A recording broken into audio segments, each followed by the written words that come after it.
Hey there, we're on step 4 of becoming truthfully honest with yourself. And step 4 is where you start running the alignment test. Step 1, we felt the ping, we're starting to note it. Step 2, we are asking questions about that ping. Where have I felt this before? Where have I seen this pattern show up?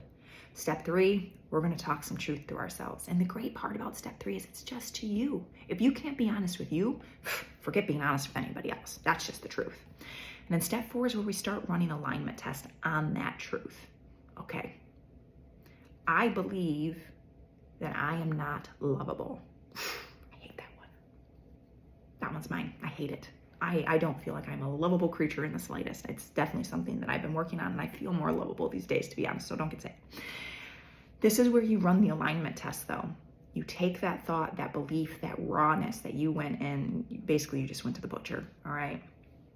I'm there, I see it, I laid it out bare for myself. And this isn't to tear yourself apart and rip yourself to pieces. This is where you're trying to lay yourself bare so you can go in and do surgery. I can repair once I can see. So step 4 is part of the repairment process, okay? We've opened this guy up, we're looking inside, and now we say,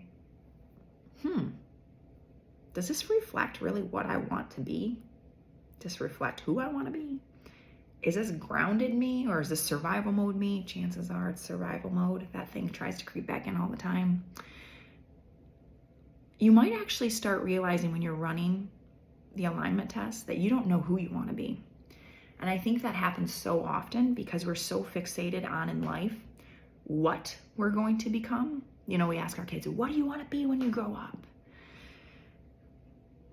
I don't know. I don't even know what's out there. But we should ask the question, who do you want to be? Because who we are, we can carry through us. It doesn't matter what we pick to do. Who we are is the most important thing because it sets the pattern and the foundation for the core principles about who we are to be built upon. Those are a lot more difficult to degrade. If you align with what you do and that gets taken away from you, your foundation's taken out, you crumble. You want a foundation that's much more web-like. It has a lot of data points. It has a lot of different security. So if one little thing snatches, you still have all these other things holding you up. That's the core principles within inside you. That's why it has to pass the alignment test. And if you're not ready to start testing the alignment test, you have to produce what is the alignment for you. And this is where you have to this is not going to be a quick process. These 6 steps have taken me 2 years, and it wasn't really until a couple days ago that I even realized the process, how it unfolded within me. So this is where you're going to get honest with yourself and say, do I even know who I'm trying to align to become? If not, we're going to take a step back and we're going to start trying to determine that. What makes me feel whole? Not like what makes me feel useful, what makes me feel productive, what makes me feel happy. And also, let's be careful with happy. Happy is this weird thing that you can't actually achieve. What makes me feel content, what makes me feel at peace. And sometimes what makes you feel at peace is chaos, and you have to be honest with yourself about that. If chaos is your peace, you have to ask yourself why. Peace doesn't look the same to everybody, by the way. Like, my peace is not sitting zen, sipping coffee or tea. It's not my zen. My zen is being in my zone. My zen is things connecting for me. My zen is me having an alignment to the projects that I'm trying to work towards in an executable fashion for me to get them done. My alignment means tuning in when I'm noticing the ping, whether it's an internal or external in my house. That is alignment for me and peace. Peace might look different for you. So you have to look at what your peace looks like. And I actually, more so than peace, contentment. What makes me content?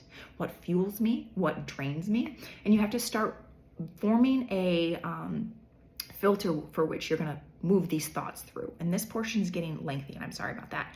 But the alignment test cannot come until you know what aligns you. So your step here is to figure out what makes me feel aligned, who enters that space when I feel more aligned, who leaves that space and I feel more aligned. That one's going to be huge. It's less about who comes to you and more about who leaves you. Especially when you're running from a pattern of chaos and disorganization, especially mentally, you will find that you will get a lot more clarity when things leave versus come. At least for me, that's how it works. But you need to write it down. Get organized with your thoughts. Start treating your brain like you need to invest in that thing, like it's the most important investment you have. Because even on top of your family, your kids, your job, all these things, if you don't get control of this thing, the whole world and the rest of your life is going to feel like chaos that you cannot manage, and all of the rich and wonderful ideas that are trapped in your head will stay there and they will go to die. It will become brain rot. You will get congested. It'll feel like a brick in your belly and your brain, and you won't ever get past it. So running step 4, the alignment test, or creating the alignment filter that you will eventually work through, is absolutely paramount, and you might be here for some time. Continue to note the pings, continue to note the circumstances around the ping, be raw with it, and define how it fits into your alignment. And define what alignment means to you. It means something different to everybody, and it only matters what means to you. I promise. See you at step 5.